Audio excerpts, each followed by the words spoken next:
ഈ കുടുംബത്തിലേക്ക് വന്ന ആദ്യത്തെ മരുമകളും രണ്ടാമത്തെ മരുമകളും ദുരൂഹമായി തന്നെ മരണപ്പെട്ടു എന്ന കാര്യം ജോലിക്കാരിയിൽ നിന്ന് നമ്മുടെ നായിക അറിയുകയാണ്. ഇവരുടെ മരണത്തിന്റെ രഹസ്യത്തെക്കുറിച്ച് പലരും പല കാര്യങ്ങളായിരിക്കും നായികയോട് പറയുക. അവളങ്ങനെ ഇതൊക്കെ കേട്ട് ടോട്ടലി കൺഫ്യൂസ്ഡ് ആകും. അവളങ്ങനെ ഈ കാര്യങ്ങളൊക്കെ തന്നെ തന്റെ അമ്മായിയമ്മയോട് തന്നെ ചോദിക്കാമെന്ന് തീരുമാനിക്കും. ആ അമ്മായിയമ്മ അവളോട് നടന്ന കാര്യം പറയാനായിട്ടും തുടങ്ങും. ഈ വീട്ടിലേക്ക് വന്ന ആദ്യത്തെ മരുമകൾക്ക് മെന്റലി കുറച്ച് ഇഷ്യൂസ് ഒക്കെ ഉണ്ടായിരുന്നു. ഇതൊന്നും ആ വീട്ടുകാരോട് പറയാതെയാണ് വിവാഹം നടത്തിയത്. ഒരു ദിവസം അവൾ ബോധം കെട്ട് വീഴുകയും ഡോക്ടർ അവളെ പരിശോധിക്കുകയും ചെയ്തു. ശേഷം ഡോക്ടർ അവരോടായിട്ട് പറഞ്ഞു അവൾക്കൊരിക്കലും പ്രസവിക്കാൻ സാധിക്കില്ല എന്ന്. അങ്ങനെ ഈ പ്രശ്നങ്ങളൊക്കെ നടന്നുകൊണ്ടിരിക്കുന്ന സമയത്ത് തന്നെ അവൾ ഒരു ദിവസം അവളുടെ അനുജത്തിയെ കൂട്ടിയിട്ട് വന്നു. ശേഷം അവരോട് പറയും, നിങ്ങളുടെ ഇളയ മകന് എൻ്റെ അനുജത്തെ വിവാഹം കഴിച്ചു കൊടുക്കണമെന്ന്. വേറെ വഴിയില്ലാതെ അവരതിന് സമ്മതിക്കുകയും ചെയ്തു. പിന്നീട് അവൾ തനിയെ തീ കൊളുത്തി മരിച്ചുവെന്നും അവർ പറയുന്നുണ്ട്.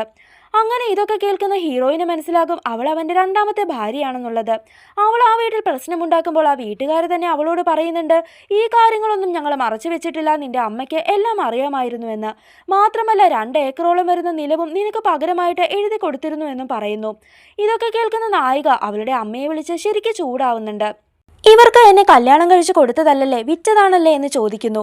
അവളുടെ അമ്മയാകട്ടെ ഇവിടുത്തെ സാമ്പത്തിക സ്ഥിതി വളരെ മോശമാണ്, അതുകൊണ്ട് നീ അവിടെ തന്നെ വഴക്കൊന്നും ഉണ്ടാക്കാതെ നിൽക്കാനായിട്ടാണ് പറയുന്നത്. അങ്ങനെ ഹീറോയിൻ അവളുടെ ഹസ്ബൻഡിന്റെ അടുത്ത് അയാളുടെ ആദ്യ ഭാര്യയ്ക്ക് എന്ത് പറ്റിയെന്ന് ചോദിക്കും.